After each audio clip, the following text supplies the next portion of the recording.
In this video I'm going to look at new options on the regions property page of the Annotation dialog window. And these new options are designed to extract statistical information about a given peak within a region.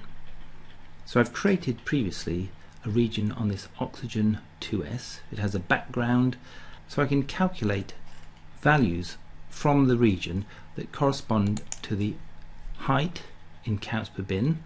This is important statistically because of the Poisson statistics. We'd expect the square root of the counts per bin to be a measure of the uncertainty in a signal. We can also include the peak height in counts per bin. So this is a measure of the amount of signal above background, and then I can also add the signal to noise.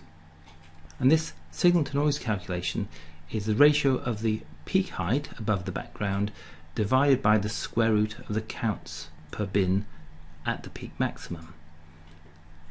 And then, just for good measure, I can also include a measure of the noise that we'd expect for the background signal. The background is a smooth curve, but the amount of noise that ought to be within that background is calculated based on the intensity of the background at the peak maximum.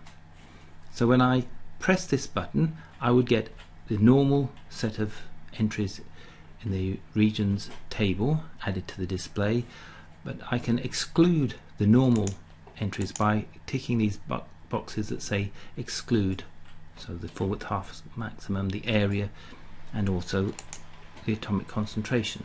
I'm going to include the position. That is a relevant piece of information for these statistics, so I will press apply, and now we have a table that is displayed over the data that includes the statistics as I've just described: height above baseline, height above background, the ratio of the height above background divided by the square root of the counts per bin at the peak maximum, and then the amount of noise that we might expect that would be beneath such a peak that would correspond to a background signal.